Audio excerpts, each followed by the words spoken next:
You roll on over there? Yes. Well, when I was 12, I knew I wanted to be a doctor and a scientist. I was brought to Boston to essentially have my spine completely fused. And I remember looking up saying, I'm going to be a doctor and a scientist someday. And so I became pre-med at a very early age. But it's interesting, after you farm your intellect for so long, then your body, your spirit throws you an illness to force you to cultivate a part of your body, your brain that you're not using in your mind. And so after, working as pre-med, I started falling asleep a lot, up to 17 hours a day. And this is kind of a difficult problem. I'll give you an example. Everyone say, I fall asleep during movies, and I fall asleep during class. Well, have you ever fallen asleep running and gotten run over by a truck because you fell asleep? And I actually was. So there was all kinds of falling asleep stories, and this wasn't funny.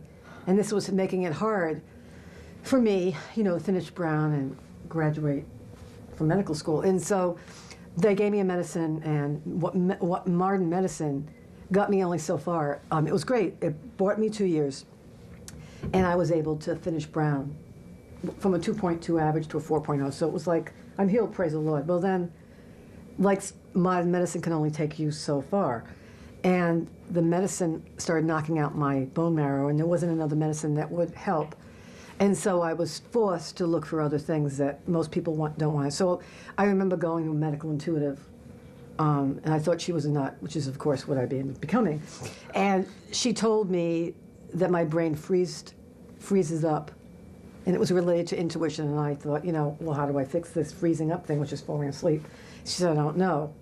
So you get a lot of that. So I went to a bookstore in Boston, and I walked in. It was Trident Bookstore. I don't know if it's still there. And I just was sitting, because I used to, well, actually not sitting, standing. I'd stand a lot because of thinking I wouldn't fall asleep. And I look up at the shelf, and there's this book called You Can Heal Your Life by Louise Hay. So I figured the medical intuitive's not going to help me. I figure out maybe this woman named Louise Hay. And her hair was yellow, so. And so I took the book home, and you have to understand I was really athletic. I used to stay awake. I'd run 5 miles. I'd do reps. And, there were these things called affirmations that if you did them, you're supposed to get, you can heal your life, was the whole point. So I figured, I'll give it a try. I didn't have much else going for me at the time. Plus, student loans were coming due, and I had no other options. I actually could not afford not to go to medical school. So I did reps, just like you do in a gym. Instead of lifting barbells or whatever I love myself just the way I am, 10 times. And after 3 months, I stopped falling asleep, and I was able to go to medical school, which was absolutely lovely. And so I was going to throw away this intuition, throw away this affirmation stuff, because it was something that I needed to get to be kind of normal. But it didn't work. I got to my sophomore year, and I started really hitting the wall. I was doing an MD and a PhD, as anyone would overcompensate who has intuition. So I started blowing discs and stuff, and I couldn't end up going in the intellectual career that I wanted to, being a neurosurgeon, because you can't stand up. So I chose psychiatry because I could sit down, and I hated it. It was boring. But I learned, it's very interesting. All roads lead back to spirituality and intuition, no matter how brainy you want to become. Because the only part of psychiatry that I really liked was cognitive behavioral therapy, dialectic behavioral therapy, which is fascinating. You look at these books by Beck, all these fathers of cognitive behavioral therapy, and you open them up. And the rewiring patterns that they give for obsessive compulsive personality disorder, or selfishness of narcissistic personality, or all these, or even just normal people who are a little messed up, was I love myself just the way I am. It was just really remarkable. So you understand that what I learned in psychiatry, if I taught a patient to do this, I could bill Blue Cross and get paid. Or the patient could get the same treatment in You Can Heal Your Life by Louise Hay. So in my PhD, and in my psychiatric residency, and I'm now a neuropsychiatrist and I work in the field of intuition, I learned the biochemistry of how someone rewires their thought patterns from I get one health problem after another to I love myself just the way I am completely lovable. We now know that we can rewire our patterns in our brain with cognitive behavioral therapy or affirmations.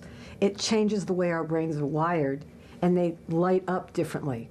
So it's not just this fluff, woo-woo stuff with purple, but it really has biochemical, neurochemical, neuropharmacological effects just as effective, if not more effective, than Prozac, Zoloft, you know, whatever else you have. So as far as I'm concerned, Louise Hay, former model, former therapist, writes this little book, this little blue book, and lo and behold, she discovers something by observation that science supports decades later. And we now can see how it works, in a, well, at least from a biochemical point of view, on a functional MRI and PET scan.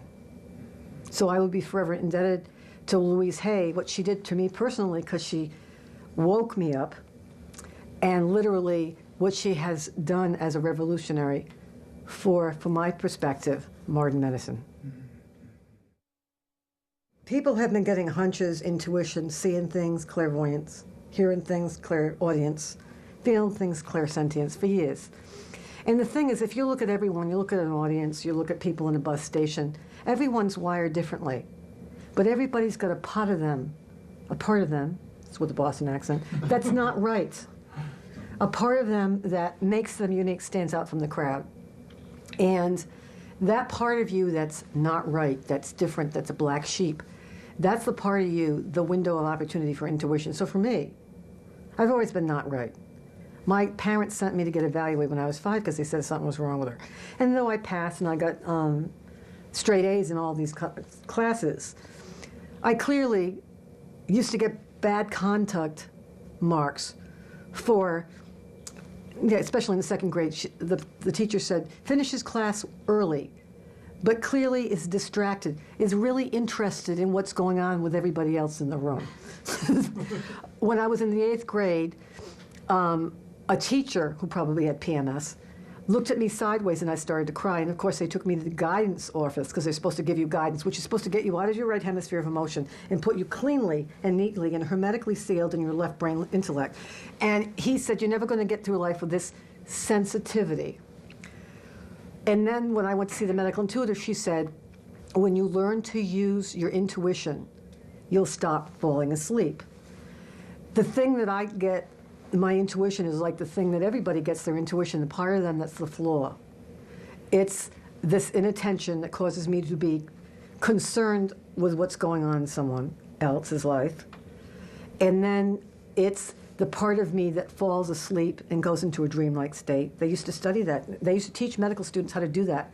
In ancient Rome or Greece, I can't remember, they're all the same to me, they would put the medical students in the temple and teach them how to interpret their dreams and go into alternative states. And of course, the other health issues I've had that have helped me get a feeling in my body. So for me, I work as a medical intuitive, and I, with knowing only the name and age of someone and not seeing them, I can see specific things in their emotional life, specific, that I see aggravates their health. And then I look at their body intuitively. They're not in the room. They sign a consent form that we're not having a doctor-patient relationship. I'm not giving them a diagnosis, prescribing treatment, doing psychotherapy. That's my disclaimer. They sign that. And then I look at their body intuitively, clairvoyantly. I look at their eyes, ears, neck, thyroid, heart, breast, lungs, and every one of them.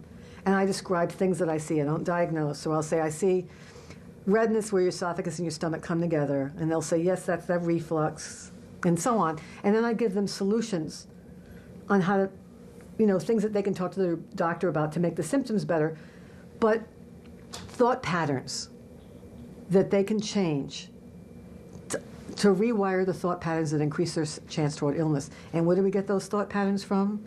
Beck, a la Louise Hay. So that's how you do it. You learn to respond to the intuition in your body through symptoms, and then rewire the thought patterns that increase your chance toward getting that.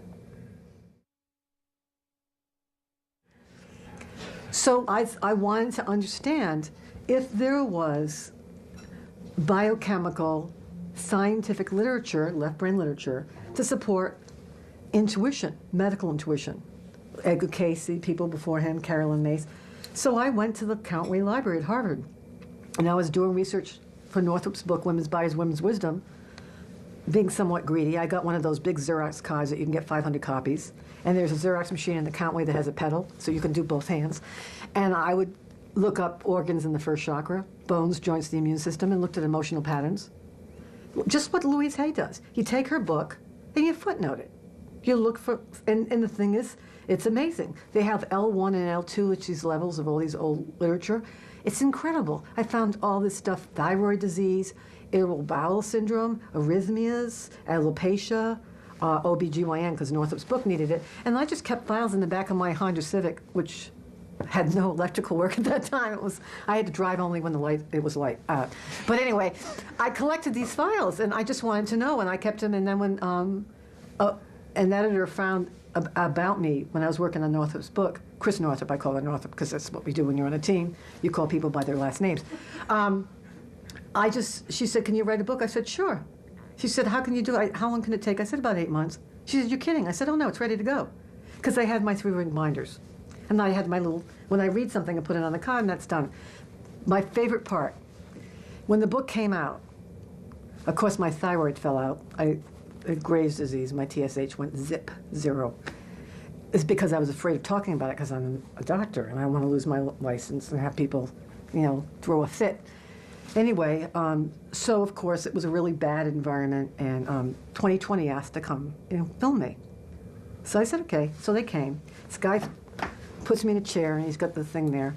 And I won't even use his name because I don't want his aggravation. But anyway, so he starts rolling the camera, and my cats are in the room.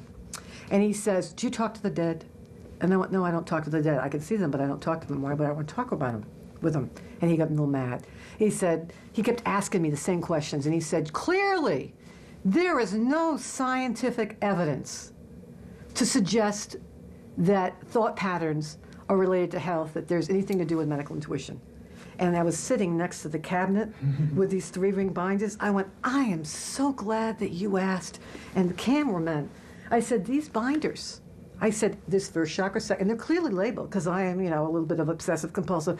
We all have a little inner Martha Stewart. Anyway, I said, for example, Mr. Brown, not your real name. I took the 4th chapter. I said, if you were to have problems with unresolved hostility in relationships, the guy starts to get really nervous. I said, you would have an increased risk for cholesterol and heart attack, dying, sudden death from a heart attack. And the guy starts to look at it. I said, but there's more. They have a study here that says that when you learn how to fully express and release your hostility, you lower your risk of dying from a heart attack. Don't you think that's important information? Medical intuition can call it 4th emotional center or 4th chakra, or biological research can call it hostility, which is really you're mad as hell. Either way, I think it's unconscionable to prevent people from hearing this material. And he said, cut, and that was it, and they decided not to do it because it wasn't a flake kind of thing that would reveal it. You know what I'm saying?